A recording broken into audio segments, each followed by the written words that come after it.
From the very beginning of Scripture, identity has always been central to God's design. Identity establishes inheritance, shapes purpose, and determines how a people walk through history. Whenever God marked a people with a spiritual assignment, whenever He placed covenant promise or prophetic lineage upon them, the enemy responded by attacking their identity. This pattern is visible throughout the entire biblical narrative. And for thousands of years, few identities have been more misunderstood, misrepresented, or intentionally distorted than the identity of the descendants of Shem, particularly the dark-skinned, melanated peoples spread across Africa, Northeast Africa, Arabia, and the ancient Near East. The Bible's story begins in a land that modern maps divide, but ancient civilizations did not. The world of Adam, Noah, Abraham, Moses, David, and even Jesus himself was not a European world. It was not shaped by pale-skinned kingdoms, not influenced by northern climates, and not populated by light-toned figures seen in later Western art. The land of Scripture, the real land, the land described in Genesis, Exodus, Kings, the prophets, and the Gospels, is a land of burning sun, desert winds, fertile valleys, volcanic soil, and deep brown earth. The people who lived in that land reflected the land. They were dark. They were brown. They were deeply melanated. They were Afro-Asiatic in identity, appearance, movement, and culture. This is not theory. It is not ideological rewriting. It is not a modern agenda. It is the simple, unavoidable truth of geography, climate, anthropology, archaeology, and Scripture itself. When we allow the Bible to speak without the interference of medieval art, colonial imagination, or theological systems shaped by European influence, the truth stands firm. Shem's descendants were not European-looking.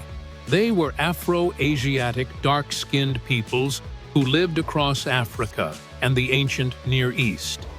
To understand this fully, the journey must begin in Eden.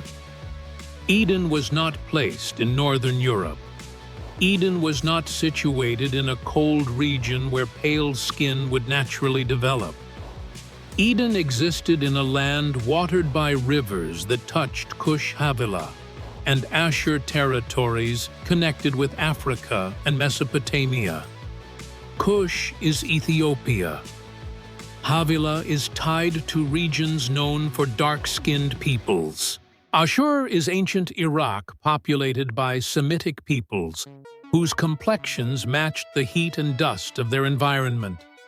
Everything in the Genesis narrative aligns with a world of brown and black-skinned populations. From Eden, humanity spread outward.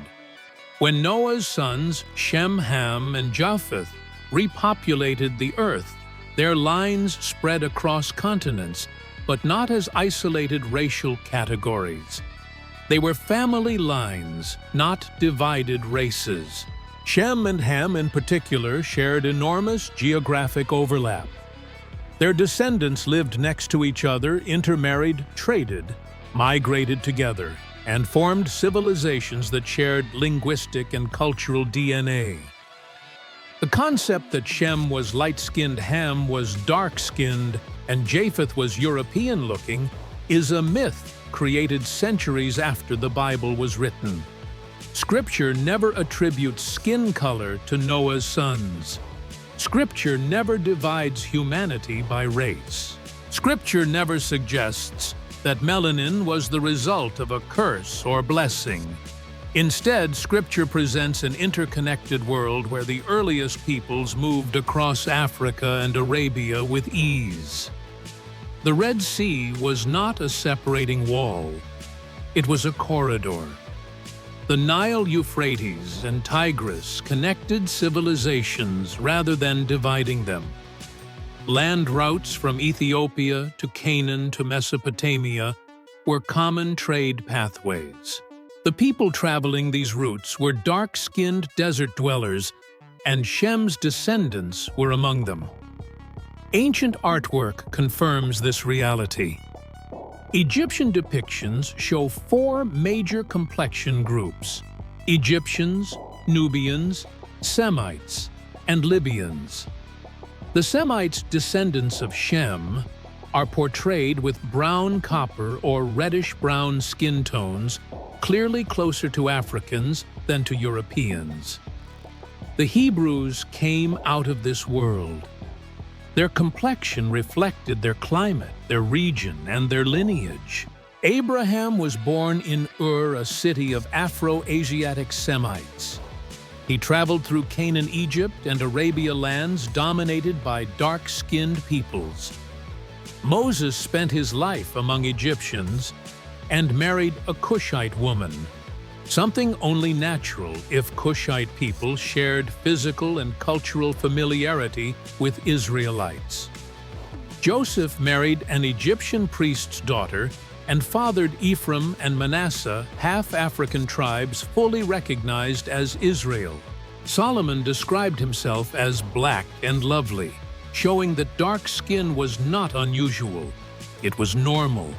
The Israelites fled to Africa for protection more than once. Jesus himself was taken to Egypt as a child to hide among a population whose skin matched his. A pale European-looking baby would not have blended in. The historical record makes this impossible. Jesus, like his ancestors, was a melanated Afro-Asiatic man.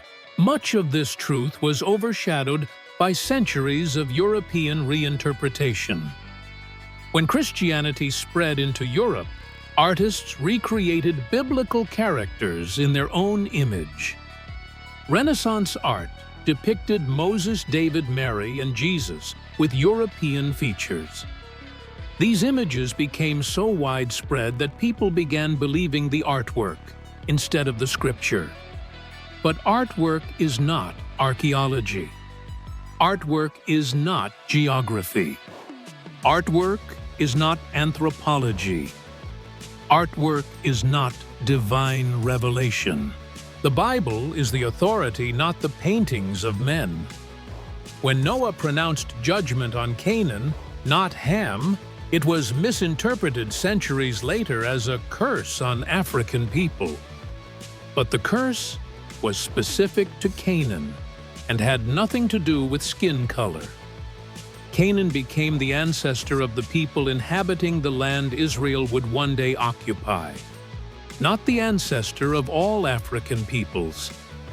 Cush, Mizraim, and Put, Ham's other sons, were strong, prosperous African nations honored numerous times in Scripture. Yet, political powers twisted this story for their own gain. Colonial teachers reinterpreted the text to justify slavery. European theologians adopted these distortions into their systems. Western art reinforced false imagery. And generations grew up believing that darker skin was either cursed inferior or absent from Scripture. The opposite is true. Dark skin is everywhere in Scripture. African peoples appear throughout Old and New Testaments. Melanated nations shaped biblical events from Genesis to Revelation.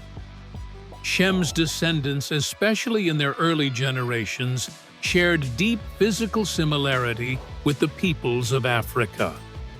They were Afro-Asiatic in language, culture, and appearance.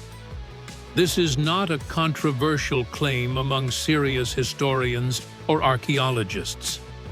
It is documented, recorded, and supported by linguistic evidence across centuries. The Afro-Asiatic language family includes Hebrew, Arabic, Amharic, Tigrinya, Aramaic, and dozens of African Semitic tongues. Linguistic connection always points to ancestral connection. When these truths are restored, something powerful happens. People of African descent, Black people across the diaspora, finally recognize themselves in the story of Scripture. They discover that their presence is not peripheral, it is foundational. They see that Africa was not a background set. It was central terrain. They understand that God's covenant people came from a world that looked like them. They are not outsiders to the biblical story. They are not afterthoughts. They are not optional characters.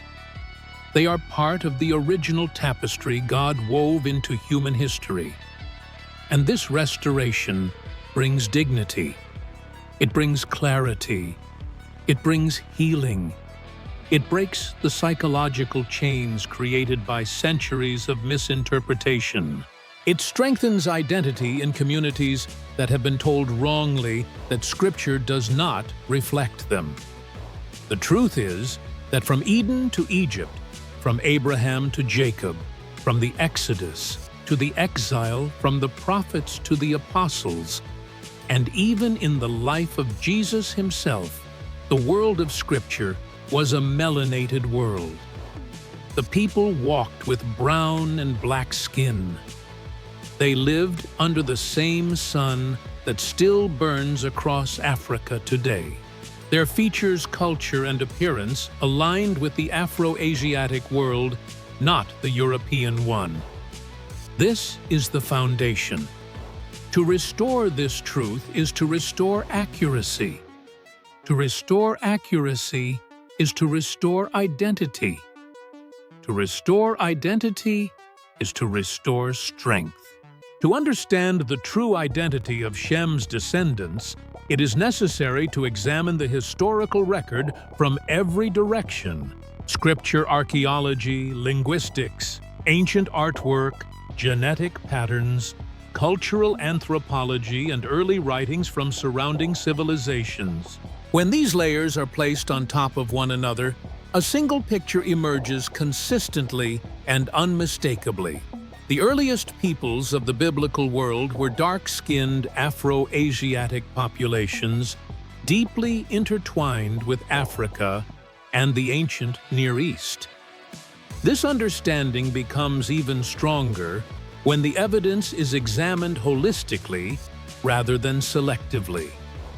Too often, modern interpretations lift a single detail out of its cultural context, leading to distortions that persist for centuries. But when the entire context is restored, the truth becomes undeniable. The Afro-Asiatic world that produced Shem's lineage was one unified cultural space long before modern borders existed. Ancient Africa and ancient Arabia were connected not by theory, but by daily life trade, marriage warfare, shared languages, linked customs, and migration patterns that moved freely across the Red Sea and the Nile River Valley. The earliest Semitic peoples emerged from this blending, not from Europe. Archaeological evidence across Egypt, Sudan, Ethiopia, Eritrea, Yemen, Oman, Israel, and Iraq consistently depicts populations with brown to black skin. Their art, pottery, burial customs, and inscriptions reflect shared cultural DNA. This is the world of Shem. This is the environment in which Abraham lived, in which Moses matured, in which the prophets spoke, and in which the early Hebrews formed their identity. Ancient Egyptian records are among the clearest witnesses. Their artwork distinguishes four major ethnic groups: Egyptians, Nubians, Semites, and Libyans. The Semites, Shem's descendants, are consistently shown with copper-toned reddish-brown or deep brown skin. Their hair texture, clothing, and physical features align far more closely with African populations than with European ones. These depictions span more than 200 to 500 years of history, far earlier and far more reliable than Renaissance art that came millennia later. When early Semitic tribes traveled into Egypt during times of famine, they were not treated as visually foreign. The Egyptians recognized them, interacted freely, and integrated them into society. Joseph rose to power in Egypt not because he looked European, but because he looked like the people who lived there, sharing the same Afro-Asiatic features. The pattern continues across archaeology. Excavations in ancient Canaan reveal pottery styles, facial structures, burial practices, and even preserved skin pigments that match Afro-Asiatic populations. From Jericho to Hazor, from Megiddo to Gaza, the remains consistently show a dark-skinned people. Even ancient Mesopotamia, often mistakenly depicted with lighter tones, was populated by Akkadians, Assyrians, Babylonians, and Elamites, whose reliefs stone carvings show them with curly hair, broad noses, full lips, and deep brown complexions. These civilizations were founded by the sons of Shem Ashur, founded Assyria. Elam founded Elam. Arphaxad became the ancestor of the Hebrews. This was not a pale-skinned world. It was a melanated, Near Eastern African world. Linguistics reinforces the same truth. The Afro-Asiatic language family is one of the oldest in human history, and its branches include Hebrew, Arabic, Amharic, Tigrinya, Tigray-Aramaic, Ugaritic Akkadian, and various Berber languages. This means the Hebrews shared linguistic ancestry not with Europeans, but with Africans and Arabian populations. You cannot separate Hebrew identity from African linguistic roots. Ancient Jewish historians also confirm this connection. Flavius Josephus wrote that the earliest Hebrews resembled Ethiopians in appearance. Early Greek historians described the peoples of Judea and Arabia as dark-skinned and burnt by the sun. These external witnesses provide powerful confirmation that Shem's descendants were not fair-skinned northerners. Genetic studies of ancient remains from the Levant show markers closely linked to East African and Arabian populations, not to Europe. These findings align with migration patterns described in Genesis and with the long-term cultural exchange between Africa and the Middle East. These connections matter because they dismantle centuries of misrepresentation. When Europe adopted Christianity, it adopted the biblical story, but over time, it reshaped the imagery to reflect European identity. This was not done out of scholarly accuracy, but cultural preference. Figures like Moses, David, and Jesus began appearing with European features despite thousands of years of archaeological evidence that clearly contradicts these portrayals. The Renaissance period solidified these false images. Michelangelo painted Jesus with European characteristics. Later artists did the same, and eventually the world accepted these depictions as biblical, even though they were merely artistic interpretations detached from historical reality. This shift had real consequences. It altered the global understanding of biblical identity and contributed to a worldview where darker-skinned populations were seen as separate from the covenant narrative. It created psychological distance and theological confusion. It enabled colonial powers to rewrite biblical ethnicity to justify oppression, enslavement, and cultural supremacy.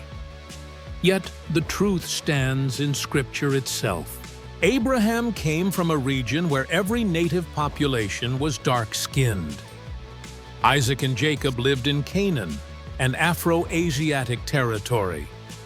The 12 tribes were born within a cultural space that connected to Africa by both land and bloodline. Moses grew up in an African palace indistinguishable in appearance from the Egyptians around him. Solomon spoke openly of his dark skin. The prophets lived in a world shaped by African trade, African alliances, and African migration patterns. Jesus fled to Egypt to hide among African peoples because he resembled them. The early church expanded from Jerusalem to Ethiopia before it reached Europe. The foundation is clear. Every major biblical event between Genesis and the Gospels took place in Afro-Asiatic regions. Every major biblical figure lived in or traveled through Africa. Every patriarch and matriarch operated within a world whose people were brown and black. The spread of Shem's descendants into Africa is not a side note of Scripture. It is central to the story. The Cushites, Egyptians, Midianites, Ethiopians, and many Arabian tribes shared ancestry with ancient Hebrews. Some tribes in Ethiopia and Eritrea still practice customs linked to ancient Israel today. Genetic and cultural traces remain strong among Beta Israel, the Lemba people of southern Africa, the Falasha of Ethiopia, and Semitic-speaking tribes across Eritrea and North Sudan. These communities preserve traditions that mirror Old Testament practices, kosher-style dietary laws, Sabbath observance, ancient Hebrew words embedded in their languages, ritual, purity customs, and naming conventions that closely resemble Hebrew tradition. Such connections are not accidental. They reflect shared ancestry preserved through centuries of migration and intermarriage.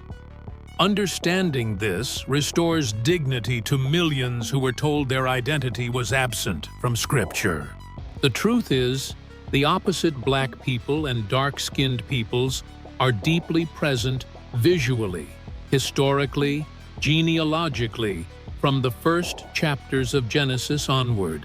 They shaped empires, they carried covenants, they preserved languages, they built cities, they influenced global civilization, they stood at the crossroads of God's redemptive plan. To recognize this is not to elevate one group above another. It is to remove centuries of distortion and return to an accurate reading of Scripture. God has always worked through all nations, but certain nations played unique roles in the foundation of biblical history, and many of those nations were African or connected to Africa through Shem. When a people rediscover their place in Scripture, something powerful happens. They read the text with new eyes. They see themselves in the story. They recognize that God's covenant includes them. They understand that their ancestors walked the same deserts, valleys, and mountains that filled the pages of the Old Testament. They grasp that their heritage is connected to the prophetic line that shaped salvation history. Identity becomes restoration. Restoration becomes revelation. Revelation becomes empowerment. This restoration also corrects historical mistakes made by nations who misunderstood or manipulated Scripture. When a community sees the true heritage of Shem, it becomes harder for society to maintain false narratives about who belongs in biblical history. The truth dissolves ignorance. It dismantles prejudice. It confronts misinterpretation. It exposes systems that weaponized theology to diminish entire peoples. The world is now in a time when these truths are being rediscovered.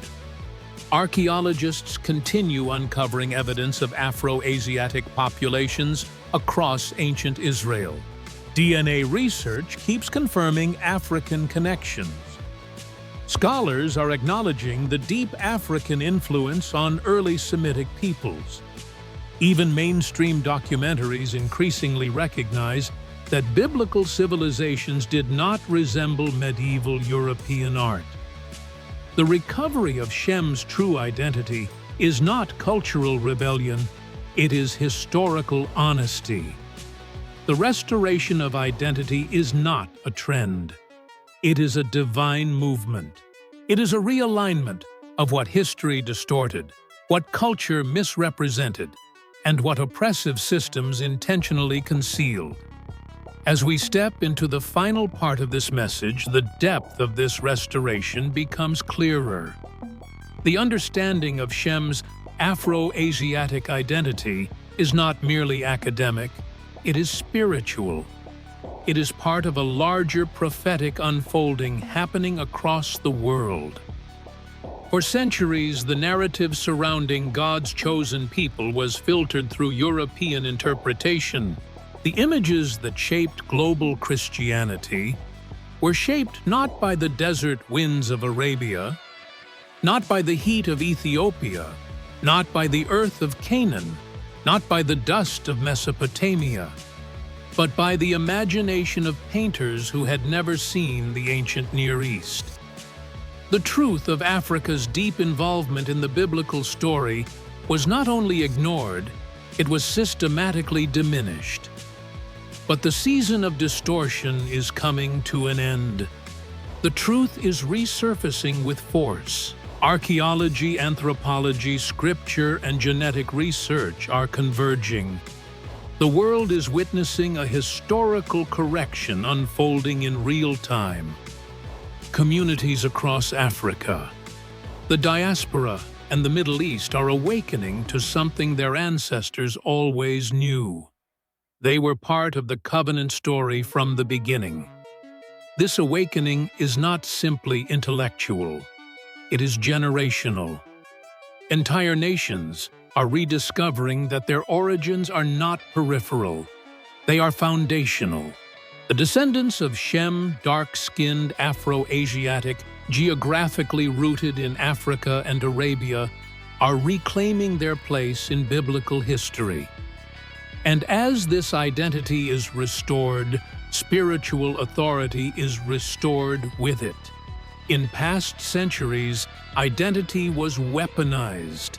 Identity was manipulated. Identity was rewritten. Empires understood that when you control a people's history, you can influence their present and limit their future. The Europeanization of biblical imagery served political purposes. It allowed those in power to elevate their image while diminishing others. It allowed colonialism to justify itself under the guise of divine sanction. It created a hierarchy that Scripture never endorsed. And in that hierarchy, dark-skinned people were placed at the bottom, despite being central to the biblical narrative. The removal of African influence from biblical history did not happen by accident.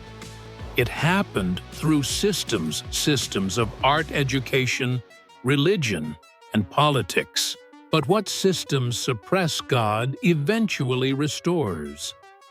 The restoration happening today is global. It is cultural. It is spiritual. It is prophetic. Communities in West Africa, Central Africa, East Africa, the Caribbean, the Americas, and the Middle East are reconnecting with ancient traditions passed down for centuries. Tribes in Ethiopia and Eritrea continue practicing customs that reflect early Hebrew culture. The Lemba people of southern Africa carry priestly DNA markers found in the descendants of Aaron. Beta Israel maintains traditions older than many European nations. Across Nigeria, Ghana, Uganda, Congo, and Kenya, Names, rituals, and oral histories trace back to ancient Semitic roots.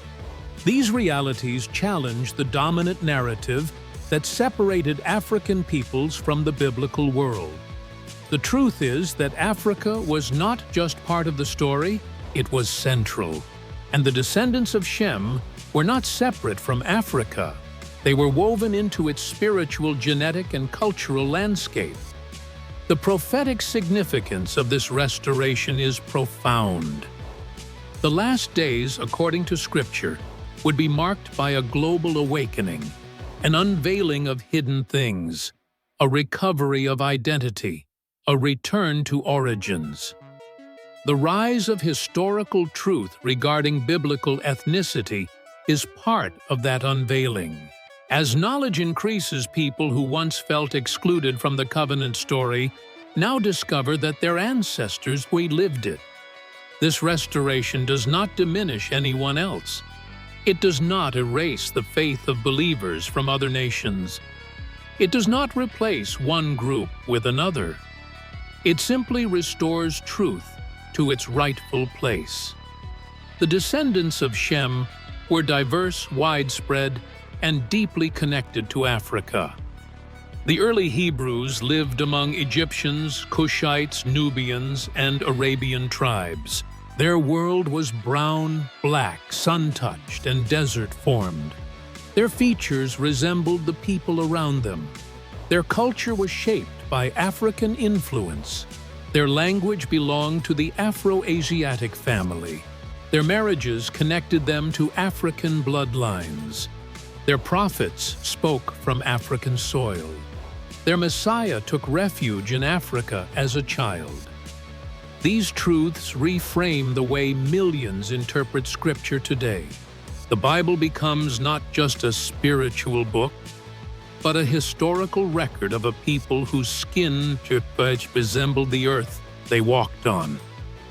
People whose identity carries dignity, depth, and divine purpose. The rediscovery of African Semitic identity also brings healing. It heals psychological wounds planted by centuries of misrepresentation. It heals communities harmed by doctrines that portrayed them as cursed or inferior. It heals families that internalized false histories.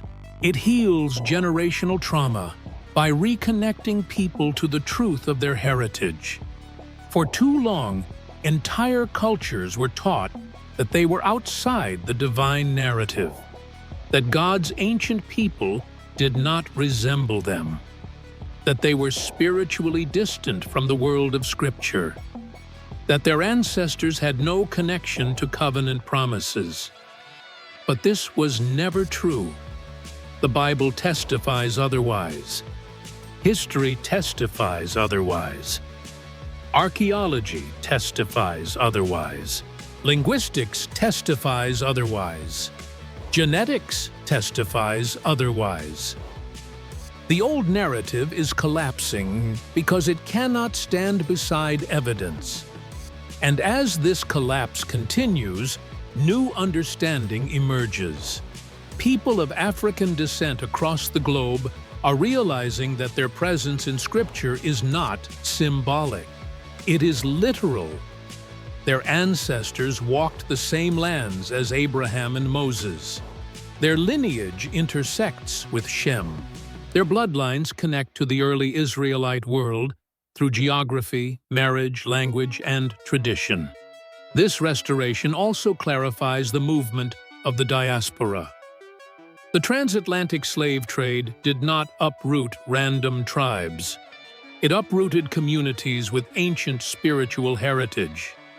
Many who were taken carried names, customs, songs, and practices reminiscent of ancient Israel. These connections have resurfaced in research from Nigeria, Ghana, Benin, Cameroon, and Sierra Leone. The diaspora did not lose its identity. It was scattered, and now the scattered pieces are being gathered again. This explains why many people of African descent feel an unexplainable connection to Scripture, why biblical stories resonate deeply, why Psalms feel familiar, why Old Testament traditions echo in African practices, why the concept of covenant feels innate.